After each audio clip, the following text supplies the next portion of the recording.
Good morning. Good morning. It's still morning. Yeah.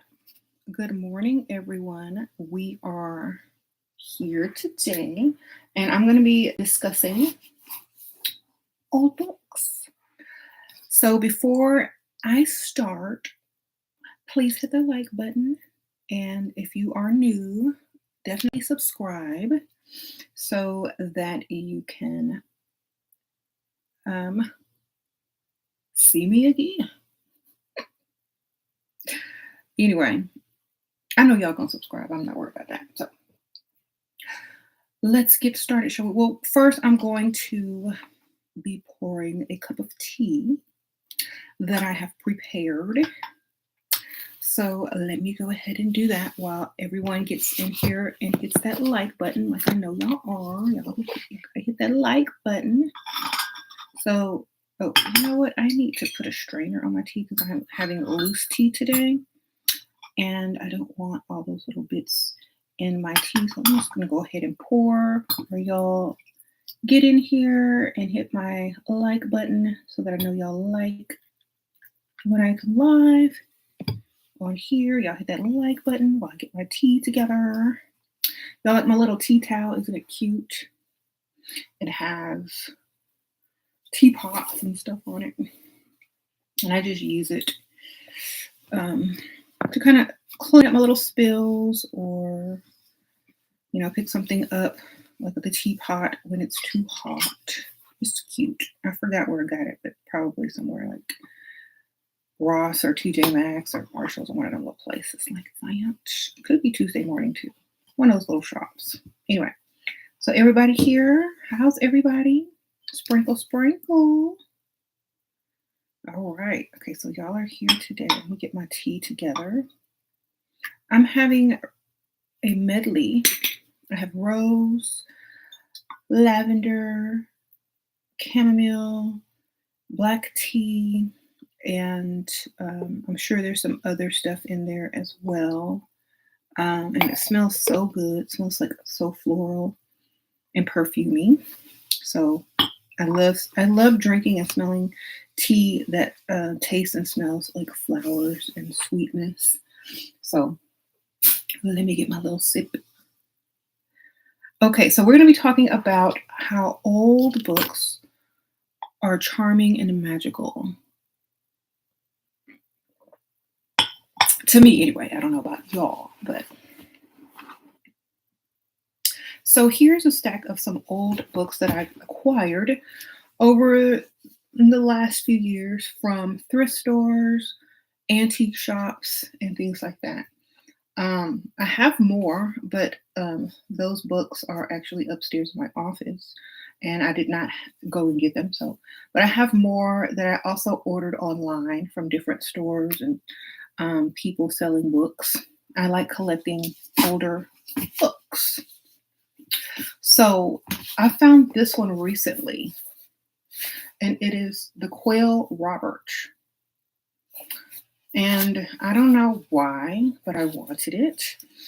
And it's really, you can tell how old it is it's by Margaret A. Stanger, drawings by Kathy Baldwin, and it's an older book. Let me see, 1966.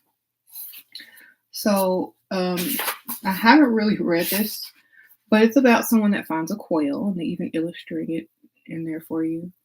And I think they just nurse it back to health, and then they write about it or something, or they raise it. But it's just interesting. And I think old books have a lot of charm and magic in them if you just read between the lines. A lot of things are in here that, say things without really saying things. And then the covers are nice, and you can display them and, decorate your house with them. But I think older books are very charming and magical. Like this one is called Distant Doorways, and you can see it was an old library book, and these are just fun to have in your collection. So this is from 1947, as you can see. So this is old, 1947. And This is Distant Joys. So it's even illustrated. It's about different cultures around the world and how people live. And it kind of just takes you into different countries and nations from the perspective of someone from that 1947/1955 era. And it kind of gives you a view of how they saw the world. And as you can see, they went to lots of places. Where did they go? The first place they went, Amazon jungle, South America. So the first place they went was to visit South America. And it just gives you like lots of insight into how people thought back in the old days. And it also has lots of knowledge in there. And stuff is not as hidden or as coded as it is today in our modern day books. So pretty much self-explanatory in certain books, especially in the titles. So definitely make sure if you find an older book to pick it up. Familiar Flowers of Field and Garden. And this is a book by P. Schuler Matthews. And this is, if you are a gardener or you like flowers, this book tells you about flowers and has the illustration. This is one of the old original books where they researched flowers and stuff in the field. This is 1937. So this one is pretty old too. And it's so funny how people wrote and talked and spoke back then and how they like valued a lot of simple things that we kind of take for granted today. But yet the knowledge is still so valuable and used and can still be applied. So this one is also very good. I don't know if you can find this one, but it is very nice. And I really like collecting old books about flowers and research and things like that. So I can see how people actually thought and, you know, researched and put down, you know, any type of knowledge that they may have had back in the old days.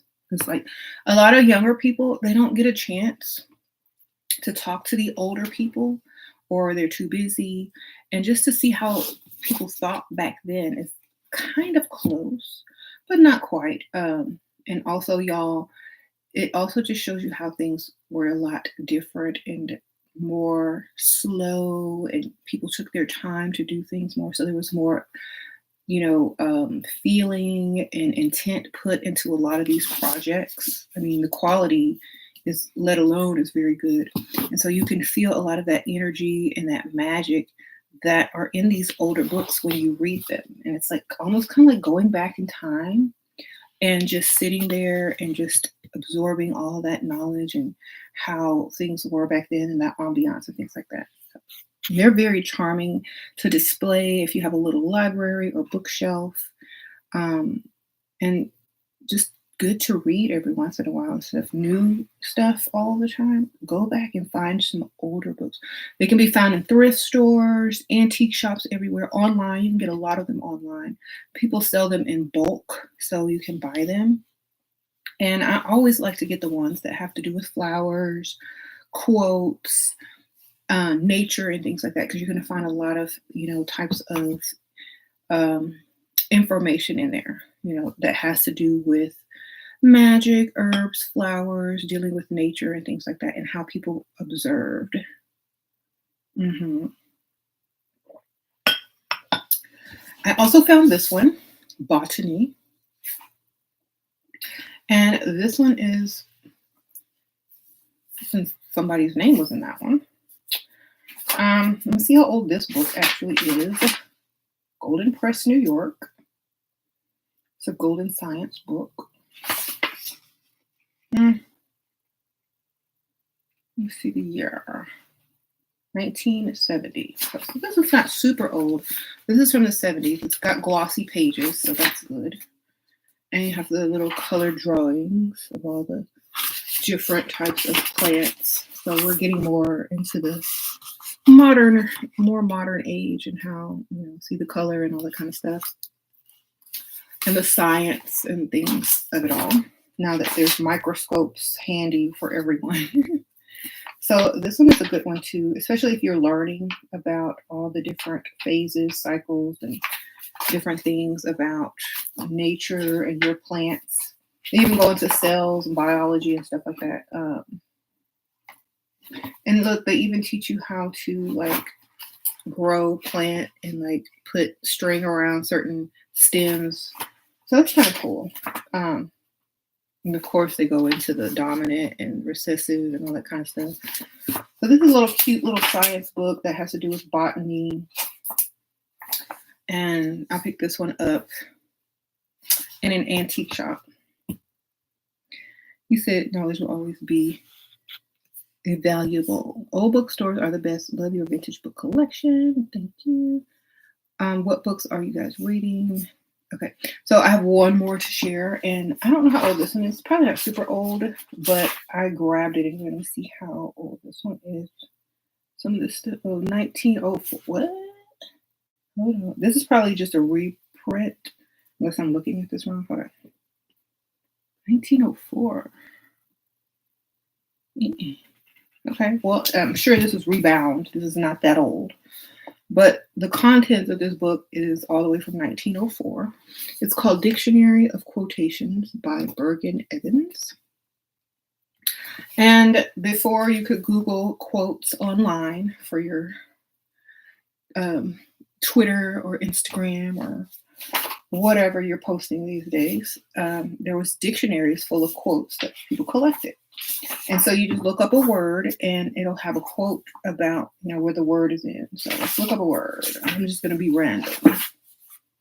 And a lot of this has hidden knowledge in it too, because of the quotes that they put. It's like full of knowledge. Let's see. They even have names in here. My contacts are out of focus. I have to like blink my eyes. Let's see. Trying to find a good one. I said I was going to be random, but I don't know if I should be random. Let's see. Friend. Okay. And then they have friend, and then they have like a semicolon that says a rarity. He has no friend who has many friends. No, he who has no friend who has many friends. He has no friend who has many friends. Oh, okay, I get it now.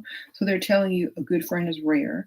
And if you have a lot of friends, or if you have no friends if you have many friends.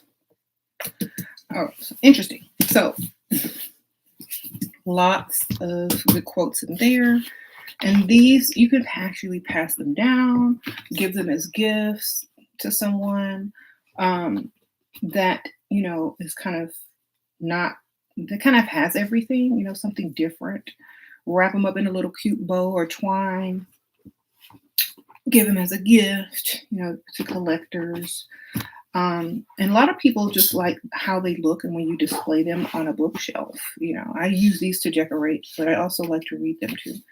So a good way to get knowledge, to see how people thought back in the day, and to also have a conversation piece. You can also use these for information on, doing any type of work or spell work where you're using imagination a lot, or trying to use, visual ways to time travel or things like that. So make sure that older books are definitely going to help you to understand how people thought back then and the language that they used back then. Why this particular word versus this word that we use now? What was different back then that people use different vocabulary? Did it make the statement or the sentence more meaningful or less meaningful? And can I put some of those words in my spell work today to make them more powerful, or da da da da? So It's very interesting to read older books because they have so much more in them. And it allows you to see the difference and not just, one perspective or one timeline. It allows you to see many timelines. Okay. So get older books. And speaking of older books, this one's not very old, but you can get this. How to Manifest with Dark Cosmic Energy. And this book is by me, of course. And it is available on my Amazon store. But let me get you the link real quick. Hold on. And I'm going to put the link in the comments so you can go ahead and just click on it and get your copy, y'all. And this book has a couple of spells in there, manifesting techniques,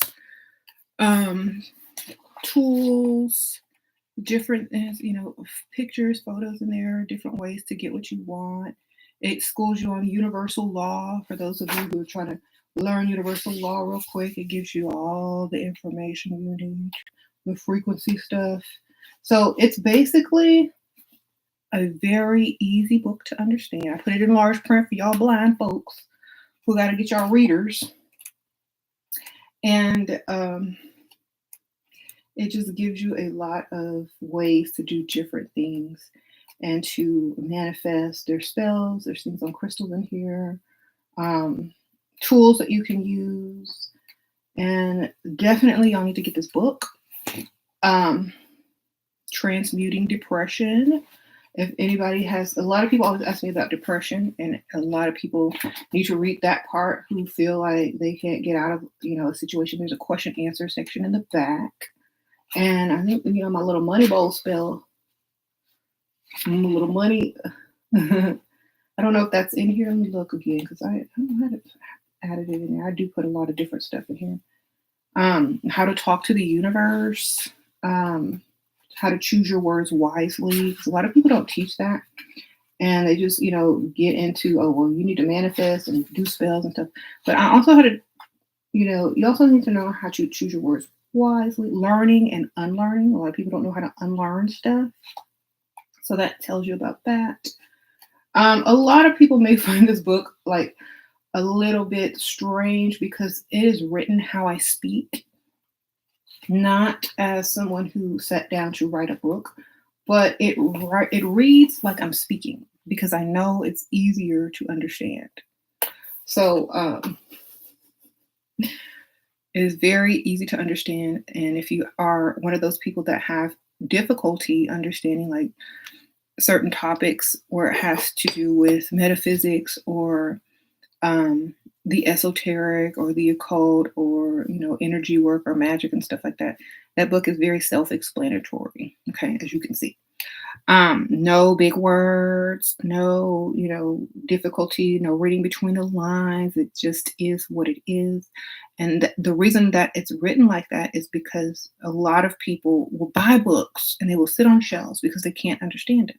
I've done that when I was a little bit younger. And until I got enough knowledge to fully understand a book, it may be just a sliver of understanding, but it's not the full understanding because understanding grows as your knowledge grows.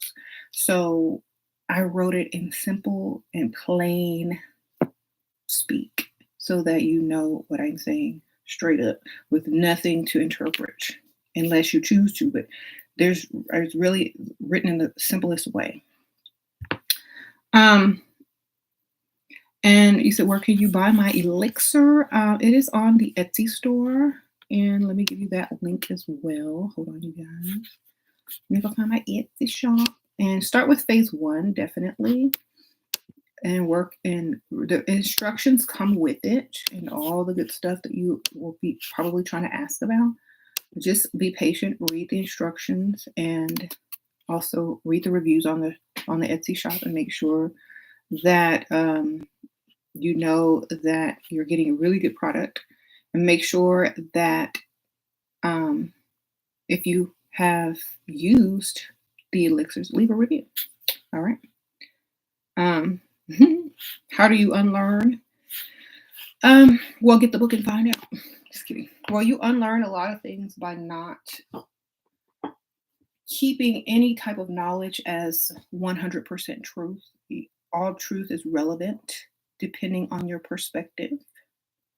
So that's how, like, you don't really, I wouldn't really unlearn anything. I would just know that not everything is 100% truth, because if truth is relevant, it is very relevant depending on your perspective. So never keep, like, you can argue and argue with someone that, you know, if you're looking at it from this perspective, you can argue and argue with someone that this is a circle. But if they see it from the side, they don't see no circle. They see like a rectangle from their perspective, especially if it's far away. But from your perspective, this is a circle. So what is truth? It is relevant. That's why if you unlearn something, you can learn something new easily. So that's why. And just because you learn something doesn't mean you have to believe it. You know, and I talk about that a lot on this channel. Just because you learn something new doesn't mean you have to 100% believe it, get behind it, support it, worship it, or do any of that. Just because you learn about something doesn't mean you have to believe it. Just like a lot of the people who learn about things in school who don't really believe it, they just learn it to pass the test and move forward. So a lot of stuff you don't have to believe, but having the knowledge and the ability to interpret or use certain truths as metaphor to learn more, write more, or use it to be more poetic or creative. It's totally up to you. Okay, so also the very top link is to my store, Level Up Cosmetics and Stationery. If you ladies or gentlemen like stationery, it is 30% off everything in the store. So I have this, this is my journal actually. This is Level Up Coven, and it has a little cauldron on the front, but this is my personal, one of my personal journals, and there's no lines in it, so you can be drawing, freestyle drawing or whatever. And there's a little, little bookmark in there for you. And there's a little magnetic clasp. I have papers in here, so let me keep these out to show y'all how it works. And it closes like a magnet. It is vegan leather, so no animals was harmed in the making of this book. And I've also done like a lot of extra stuff in here and written down. I'm sure you did some drawings a while back, like I sat in a park and drew some trees.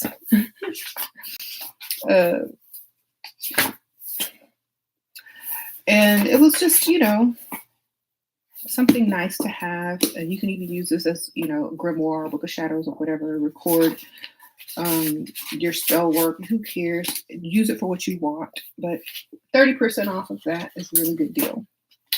And for my other channel, and those of you who like girly pink stuff, I have my Level Up journal. And this one is lined.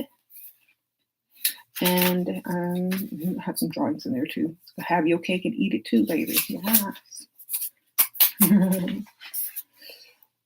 And, I just have like little journal entries. I have some of my flowers. Y'all saw that yesterday. So 30% off, very top of the comments in the live will get you there straight to that link. So y'all go and look around. I already have a couple of orders that y'all put in yesterday, so thank y'all so much. Look around also if you like cosmetics and makeup. I have new stuff coming out soon, but thank y'all for putting those orders in and ordering for me. I got to go and fill them actually probably later on this evening.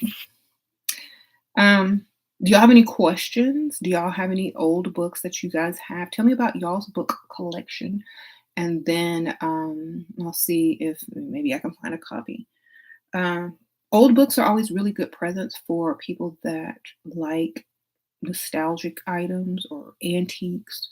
So if you have like a mom, like Mother's Day is coming up, right? If y'all have like a mom who has everything already or likes, books or, things from the past, definitely go to like an antique shop, get a gift. It could be books, a little teacup, or, something cute. And stuff doesn't always have to be brand new all the time.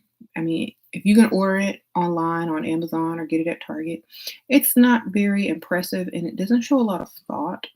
But if you can go and search for something special and find something that makes someone feel some sort of way, and they always remember you and they look at it, it's a better gift in my opinion. Um, you have some Kabbalistic books, cool. Do you have any prayer books you use first? No, I don't. I don't really use prayer books. Because that goes into more religion. There are books with saints in them, but that was more for knowledge when I was learning about them. But see, I don't really worship or do any of those type of art things. I just learn and get the information and the energy and the correlation and the correspondences and things like that. So, a lot of people know that learning doesn't mean believing. It just means gathering information, knowing both sides, knowing all sides, not falling into any of the belief unless you feel like you want to for a second. It's almost kind of like going in there just to experience it, then realizing, okay, this is just also created. And I like to learn the knowledge so that I can understand other things that are written about this type of knowledge. Okay. So um, you have a collection of self-help books from 1916 called the Mental Efficiency Series. I reference them all the time. Wonderful. Uh-oh, Camille, sprinkle, sprinkle. Y'all give a shout out to Camille. She had a hand in all my books. Sprinkle, sprinkle. She helps me get all these out, published, edited. So if y'all are writing a book, y'all hit her up, y'all. Sprinkle, sprinkle. Shout out.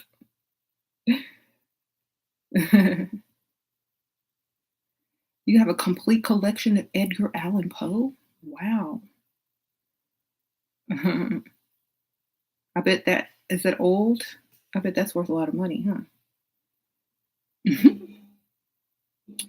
You said, do I sell Cleopatra oil? No, but on my other store, Dark Realm Online Occult Shop.com, there's Jezebel root, and you can make your own Jezebel oil, which is probably going to be even more powerful. hmm So, yeah. Let me see if I have that link. It might have changed. But just go to my store, Dark Realm Online Occult Shop.com, all one word, or you can just put spaces if you want. And just type in Jezebel root and it'll come up and get it.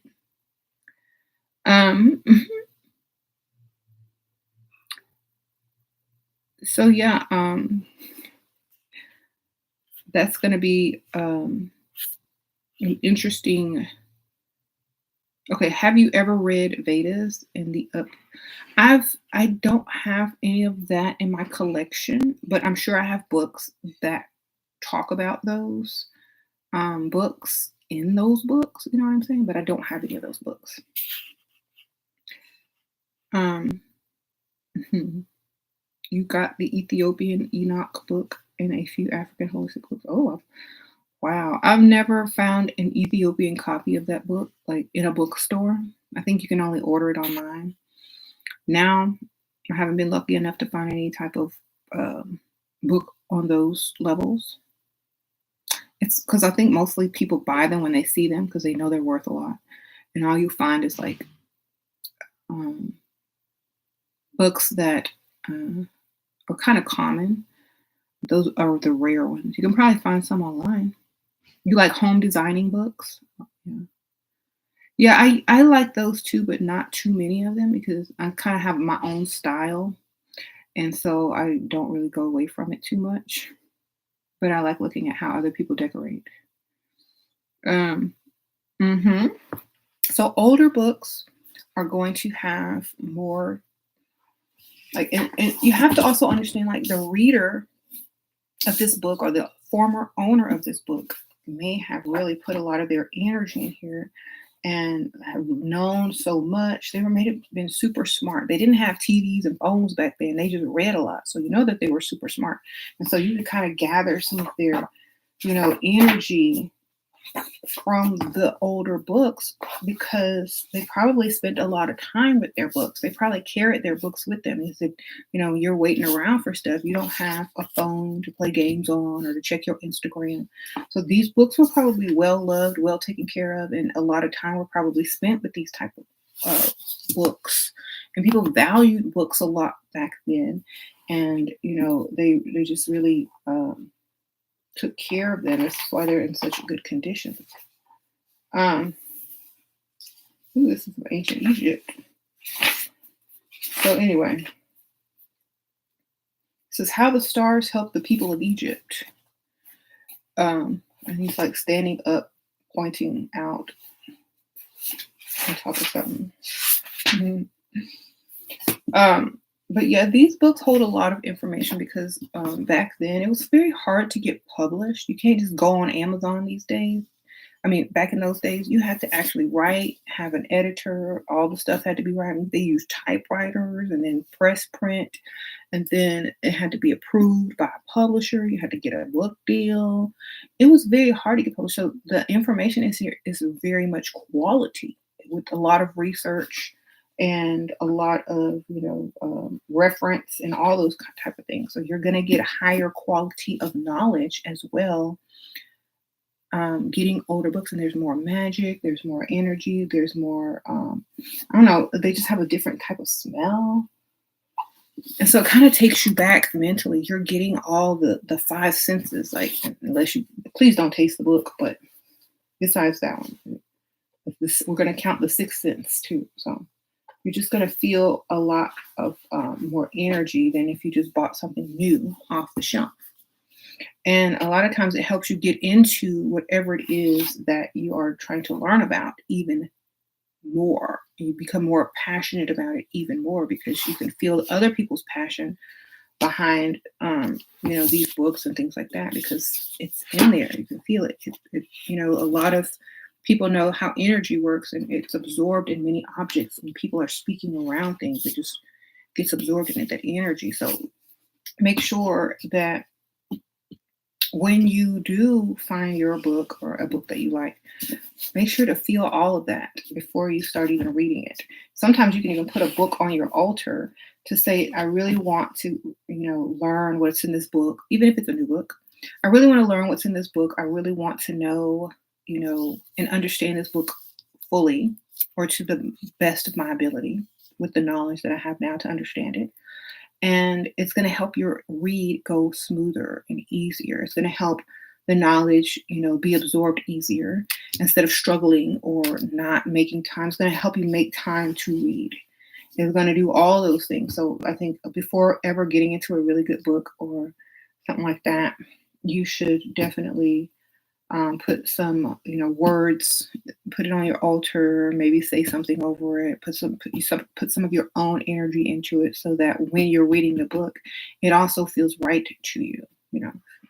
It feels familiar to you. You said a lot of those old books are enchanted. Yeah, because you never know who the former owner was or what they've done, or, who it came from. It could have been a gift from somebody, or you don't know what they practice spiritually. And like I would definitely feel, because a lot of esoteric books were very hard to get your hands on, but I would definitely feel any type of book that has to do with flowers and herbs and botany, and a book called Distant Doorways. I'm pretty sure a lot of people that held these books who wanted, to get some deeper knowledge on certain things that they couldn't just get at the, local library, can definitely have some type of occult background or witchy background or something like that.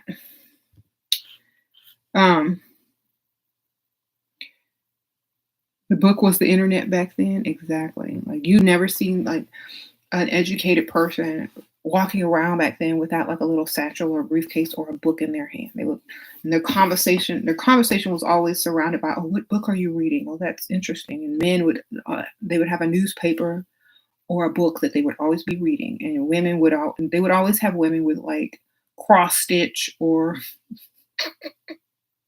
some type of instrument or, doing something gardening. But if you're an educated or a smart woman or a well-rounded woman who did all of that, you would also have a book. You have the Kindle, but you prefer a physical book. Yeah. The names of these books: Familiar Flowers in Field and Garden. A Field and Garden is one of them. And this is really old. Some of these are from the 30s and 40s. Got these in antique shops. This one is probably the newest one from the 70s. Botany. It has color pictures and glossy pages. Distant Doorways. This is like this is an old library book, as you can see. It's about the different cultures around the world. There's a lot of hidden knowledge in that one. And then this one is That Quail Robert. And this one is old too. This is about somebody who raises a quail. What they learned about raising a quail, they probably went deep on that one. The simplest things sometimes can be written about in such a deep manner with such metaphor. The simplest things in life can teach you the biggest lessons or the most magical lessons. So maybe raising that quail taught him a lot of things. Then we have the Dictionary of Quotations by Bergen Evans. And this is just different quotations based on a word that you look up. There's even names in here and phrases like meteor. Meteor. This hairy meteor did announce the fall of scepters and of crowns. Okay, so that's just a quote that has the word meteor in it. And there's a couple other quotes that may follow a word, just to give you a few quotes. Because back then they didn't have the internet. You couldn't just look up a quote if you were looking for like a sappy quote, if you were writing a speech or wanting to sound intellectual, like you're well read. You can just get you a dictionary of quotes and memorize a few. And like when you're talking and whatever, it was. And they'll just throw it in there, or if they're writing a paper or speech, they'll just have some handy book of quotes laying nearby. They don't have to reference and look through old books to quote and stuff like that. So, these were the old internet. And a lot of the stuff that are in books sometimes are not even on the internet anymore because it gets lost in time, and you may find different versions of stuff or different ways of saying stuff, but the old stuff is in the book still. You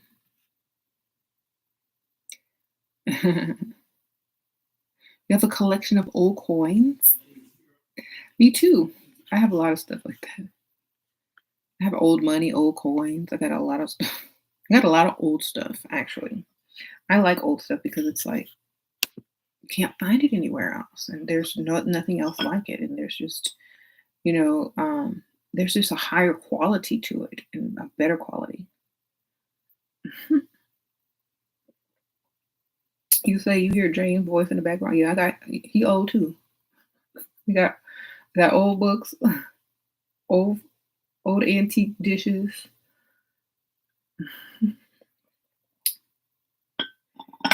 A lot of stuff, y'all. Shoot. You have quails are so cute and endangered. Oh, I wonder if they were endangered when this book was written. Probably not. But anyway, I just want to share with you guys today a little bit of what I was doing, thinking, wanted to share. So,